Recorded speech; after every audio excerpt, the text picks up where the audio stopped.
Bonjour Nathalie. Bonjour Mathilde. Je suis très heureuse de t'accueillir là et de pouvoir ramener un petit peu de toi en France et sur mon blog. Je suis touchée de ça. Merci beaucoup. J'avais envie que tu nous parles un peu rapidement de ton parcours, qui tu es, ton parcours et qu'est-ce qui t'amène à faire quelque part à co-créer ce premier festival du féminin à Montréal. Un peu de mots, je pourrais dire que je viens vraiment d'un univers premièrement très sportif. J'ai été très sportive dans ma vie, très active, donc beaucoup dans la polarité masculine. Je disais d'ailleurs ce matin, j'ai été une athlète de haut niveau. J'ai joué au hockey sur glace pour l'équipe canadienne ici, il y a quelques années. Et à un moment donné, j'ai eu des blessures très sérieuses dans mon corps, qui m'ont amenée à arrêter, à ne presque plus marcher. Donc tu étais hockeyeuse professionnelle. Si on peut dire, oui. Hockeyeuse professionnelle. Et qu'est-ce qui t'a amené du hockey professionnel à la douceur du féminin? Oui, ça c'est toute une question. Premièrement, comme je disais tout à l'heure, c'est vraiment les blessures dans mon corps et j'entendais dans cet espace-là de grandes blessures, le mot douceur résonnait à l'intérieur de moi. Mais je savais pas ce que c'était. Pour moi, c'était bon. Dans la vie, je travaillais fort, je m'entraînais. J'étais beaucoup dans la performance, donc beaucoup dans la masculinité à l'intérieur de moi. Donc, les blessures m'ont fait découvrir un monde que je connaissais pas, la massothérapie, l'ostéopathie. Je suis allée par la suite vers l'approche de Marie-Lise Labonté, la méthode de libération des cuirasses. Et ça a été une découverte extraordinaire. Et en même temps, j'ai fait la connaissance de Sylvie, justement, Sylvie Berbé, avec qui je co-organise le Festival du féminin. Et j'ai vécu des séminaires avec Sylvie, naître à sa féminité, naître à sa sexualité, naître à sa masculinité. Donc ça m'a encore plus ramené à cet aspect de la douceur en moi. C'est l'approche de la MSC, c'est une approche psychocorporelle, donc ça m'a aidé à connaître encore plus et être à l'écoute du langage de mon corps. Et ça me faisait tellement de bien de juste ressentir cette douceur-là à l'intérieur de moi. Et ça m'a permis de me découvrir comme femme aussi. Parce que tu sais, même à la base, moi, j'ai souvent eu la sensation que j'étais dans un corps de femme, mais que j'avais une psyché d'homme. J'ai pas eu d'enfant dans ma vie, j'ai pas été mariée, ce qui fait que, je sais pas, il me semble qu'il y avait quelque chose qui collait pas dans mon corps de femme, comme si j'honorais pas. J'avais vraiment la sensation de pas me connaître dans mon corps de femme. Donc, tous ces séminaires-là m'ont vraiment guidée à aller à la rencontre de ma polarité féminine. Et ça s'est avéré qu'un des plus grands cadeaux que j'ai découvert, c'est la douceur. Moi, ça me touche particulièrement d'avoir découvert la douceur. C'est vraiment ce que j'ai retenu de l'atelier auquel j'ai participé ce matin. Ouais. Effectivement, à l'atelier ce matin, le mot que j'ai retenu, ça a été ce mot douceur. Et c'est amusant parce que c'est un mot que j'aime beaucoup parce que il fait tout doux et en même temps il y a beaucoup de puissance dans la douceur. Tu vois, il y a ces deux aspects-là. Et tu les as évoqués ce matin. Et j'avais vraiment envie d'avoir, toi, en quoi est-ce que c'est important, voire même peut-être essentiel, d'amener la douceur dans notre vie, voire dans notre corps. Parce que dans ce que je sens, c'est que tu l'as amené dans ton corps, et peut-être que ça l'a amené dans ta vie après. Et en quoi est-ce que c'est important pour toi d'amener cette douceur-là? En quoi c'est important?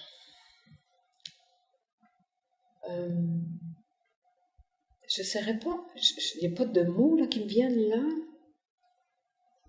Ce que je peux te dire, c'est qu'à chaque fois que je retourne dans cette douceur-là à l'intérieur de moi, Ouais. ça transforme tout. Okay. Si je suis dans un espace où j'ai une émotion qui est difficile, où je contacte une blessure qui est difficile, je vais juste comme aller à la rencontre de ma douceur en moi. Et l'impact que ça a, c'est comme ça transforme vraiment tout dans mon corps. D'accord. Ça fait fondre l'émotion. Ce qui venait à l'esprit, c'est que ça fait fondre mes cuirasses, mais ça fait fondre l'émotion aussi.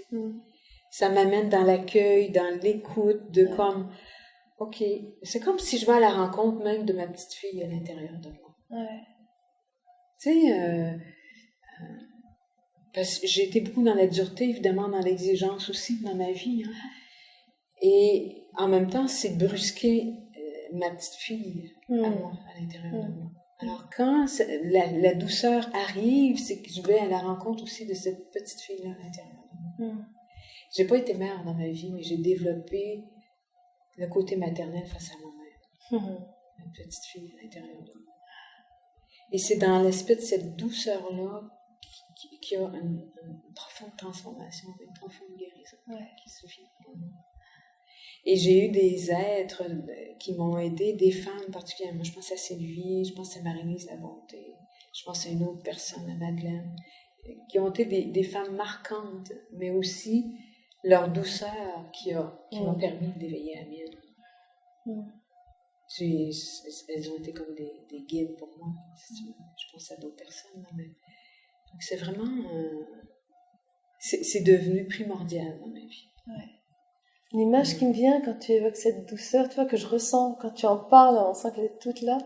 J'ai vraiment l'impression, c'est comme si tu te laissais prendre dans les bras, tu vois, par cette douceur, par ça. C'est ça que je ressens.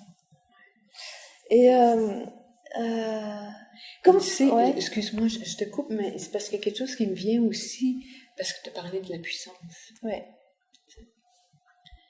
Et moi, à travers la douceur, c'est là où j'ai contacté la plus grande puissance que j'ai jamais ressentie dans ma vie.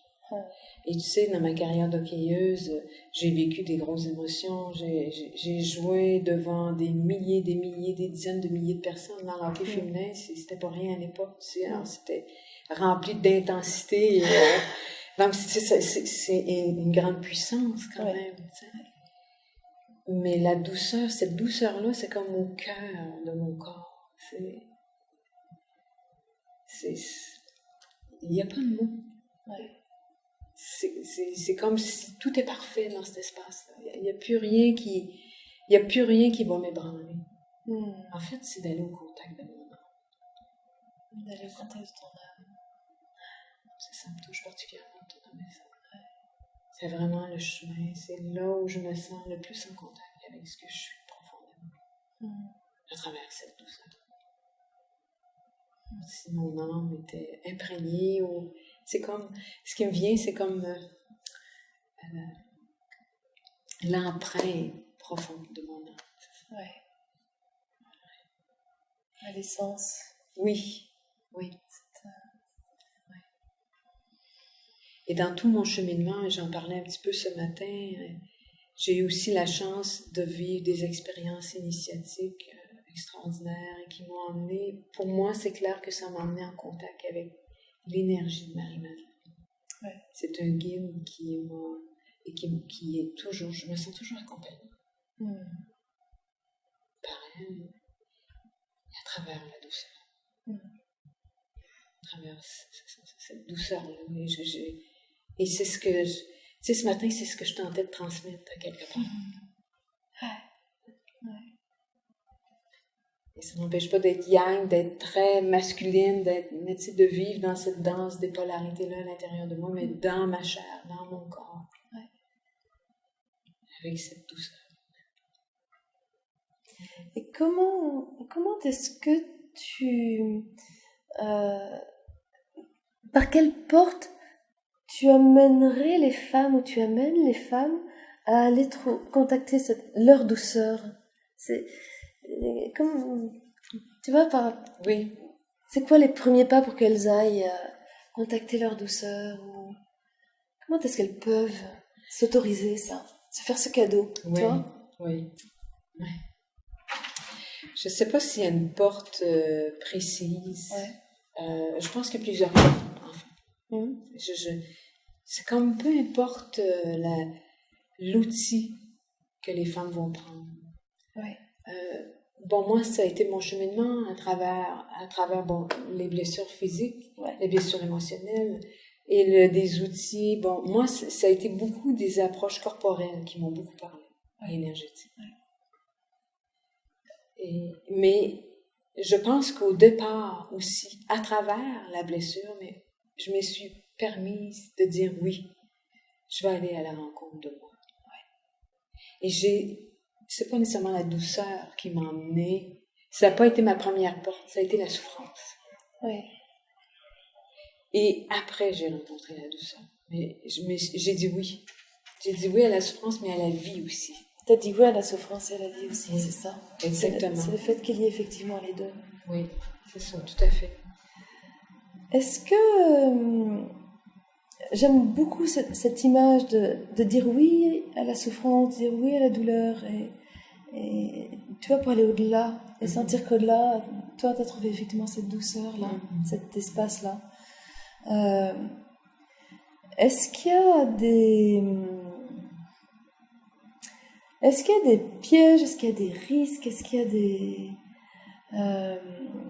est-ce qu'on risque de s'embourber en allant sur ce chemin-là? Moi, je pense que oui, il y a toujours un risque. Ouais. Parce qu'il peut toujours avoir un gain secondaire à la souffrance aussi. Un gain secondaire. Oui, ouais. Un gain secondaire comme avoir l'attention, ouais. se sentir aimé ouais. à travers la souffrance. Ouais. On partage avec... On a une forme d'attention, justement. Ouais. Puis en même temps, je pense que ça fait partie du chemin. C'est dans le chemin. C'est une étape à franchir. Ouais. Pour moi, si je parle de mon parcours, oui, j'ai eu de l'attention. Moi, j'avais des difficultés à demander de l'aide. Alors, en étant malade, avoir de la difficulté à marcher, bien évidemment, je recevais de l'aide. Ou j'en demandais aussi. Ouais. Mais j'aurais pu rester là, dans cet espace-là. Tu sais, je vois beaucoup de gens. Justement, je suis allée à l'hôpital il y a 2 semaines pour voir la maman, justement, d'une amie. Puis, je vois beaucoup de gens qui restent malades parce qu'ils reçoivent cet amour-là. Cet amour-là dont on a tous besoin. Mais je trouve ça tellement triste que les gens restent dans la souffrance pour recevoir cet amour-là dont ils ont besoin. C'est comme... Donc pour moi, c'est ça le piège. Ouais. Ça fait partie d'un des pièges. Gain secondaire à la maladie, à la souffrance. Ce qui fait que on reste là, mais on ne va pas contacter ce qu'il y a au-delà. Ouais. Parce que derrière la souffrance, il y a toujours un grand espace de lumière. La souffrance, pour moi, va m'emmener dans mon ombre pour aller au contact de ce qui est là. Parce qu'il y a une partie de moi qui a besoin d'être entendue. Il y a une partie de moi qui a besoin d'être entendue, d'être transformée, d'être guérie. Et derrière ça, moi, j'ai dit oui, et oui, j'ai découvert cette profonde douceur-là, cette humanité à l'intérieur de moi, mais aussi une envie de vivre comme je n'avais pas eu auparavant. Et tu arrives à voir qu'est-ce qui t'a permis de dire oui? C'est cette envie de vivre? Tu vois, parce que tu aurais pu rester là-dedans, et pourtant t'as fait le pas, t'as sauté. Oui, j'ai sauté, mais je peux te dire, avant de sauter, par exemple, j'ai parfois... Il m'est arrivé d'avoir eu envie de partir. Ah oui. Les idées suicidaires, ça m'est arrivé. Ça m'étonne de te nommer ça, mais oui, je suis passée très près à un moment donné. J'avais plus rien pour m'en raccrocher. J'avais la sensation que j'avais plus rien pour m'en raccrocher. Tellement ma souffrance prenait toute la place. Je vivais dans la solitude, mais c'est comme si moi-même j'avais créé cet espace-là aussi. Et je sais pas, avant de poser l'acte, poser le geste, j'ai juste comme fait appel à mes guides. À l'époque, toute l'essence de Marie-Madeleine, j'étais pas en contact du tout avec cette essence-là, cette douceur-là. Et il est arrivé un événement, tout simplement, quelqu'un à l'extérieur de moi qui m'a appelé, et puis je me suis mis à parler, je suis sortie de mon isolement, et je me suis mis à parler, et c'est comme, bon, ok, oui, j'ai fait le choix d'aller chercher de l'aide. C'est comme si à travers cet appel-là, anodin, c'était quand même une amie, là, pas anodin dans le sens que, comment un appel peut faire changer un choix comme ça, tu sais. Mais oui, ça a eu cet impact-là. C'est comme à travers cet échange-là, je me suis sentie aimée et j'ai réalisé à quel point là, j'avais besoin d'aide et c'était possible que je puisse m'en sortir. C'est l'espoir que j'ai reçu à travers cet appel. Et juste j'ai dit oui à la vie, mais pour moi, là, ce qui était important, et d'ailleurs, c'est quelque chose qui est présent dans ma vie, c'est de me sentir bien à chaque jour. Comme là, je me sens bien. J'ai une sensibilité corporelle à moi qui fait qu'aussitôt que je sens qu'il y a un déséquilibre dans mon corps, je le sens tout de suite. Ou émotionnel, ou psychique. Alors, j'ai les outils pour prendre soin de moi. Et c'est ce qui m'est le plus important, de me sentir bien. Alors, tu sais, à partir du moment, à l'époque où je suis allée me chercher de l'aide, et de sentir que hey, wow, je peux avoir envie de vivre, je peux goûter à la vie, je peux avoir envie de me réaliser. Alors, c'est à partir de ça que je me oui, ça vaut la peine. Et tu sais, à quelque part, je te dirais, là où je suis maintenant, je peux vraiment te dire que je me sens merveilleusement bien. Et ça n'a pas été gagné, par exemple, en une seule thérapie. Pour moi, ce serait illusoire que de te dire, Maïti, oui, bon, j'ai fait un atelier et pouf, tout est parti. Non, c'est un cheminement de quelques années quand même. Et ça continue d'être un cheminement. Mais je sens tout le chemin que j'ai parcouru au fil du temps et comment j'ai pu libérer. J'ai libéré beaucoup de blessures profondes. Qui fait qu'aujourd'hui, je me retrouve dans un événement comme le Festival du féminin. Et je suis profondément touchée d'être ici. Avec toi, avec Fabienne, avec toutes les autres femmes. Et j'aspire un jour à ce que les hommes et les femmes soient rassemblés dans un espace de rassemblement comme ça. Je me dis, wow, ça donne tout un sens à ma vie. De juste être ici et de sentir ce bonheur.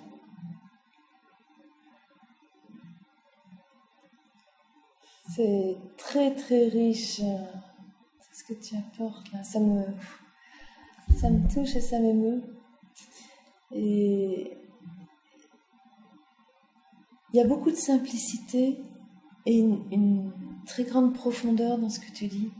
Tu vois, j'ai l'impression que le message que tu fais passer, c'est qu'il n'en faut pas plein partout. Tu vois, c'est juste effectivement à un moment donné de dire oui. Tu vois, que ce soit la souffrance, que ce soit la vie, que ce soit... C'est de dire oui et de sentir qu'on avance avec ça. Et j'aime bien comme tu l'exprimes. Voilà. Merci de me refléter ce mot-là, tu sais, parce que de tout ce que tu viens de me nommer. Parce que oui, j'aspire à beaucoup de simplicité dans ma vie. Beaucoup.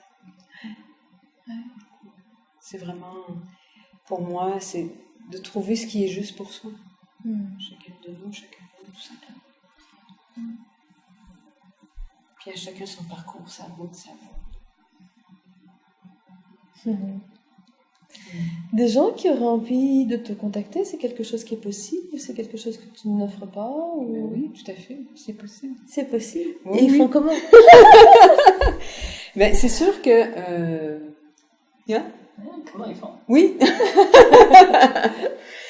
Bon, à travers l'école internationale du féminin sacré, évidemment. à www.infofémininsacre. Non, excuse-moi, je suis en train de me tromper. Je recommence? Oui, ok. OK. Tu peux même le dire face caméra. Même Oui, OK. Ça se fait bizarre un peu de... Ben oui, c'est sûr que les gens peuvent me contacter. En fait, je suis avec Sylvie dans l'École internationale du féminin sacré. Donc, à travers nos activités, moi et Sylvie, le site internet est le www.fémininsacre.com. Et par courriel aussi, c'est possible de me joindre à info@fémininsacre.com. Et évidemment, vous allez découvrir aussi les numéros de téléphone où c'est possible de nous joindre aussi. Alors, très souvent, moi et Sylvie, on se déplace en Europe, en France particulièrement, parfois en Belgique aussi. Donc, on anime des séminaires ensemble à travers l'école. Et aussi, moi, j'offre des consultations individuelles pour les personnes qui veulent faire un travail plus de libération individuelle. C'est possible aussi. Super. Merci beaucoup. Merci à toi. Merci. Merci à toi. Yeah! Merci, Nancy. Wow!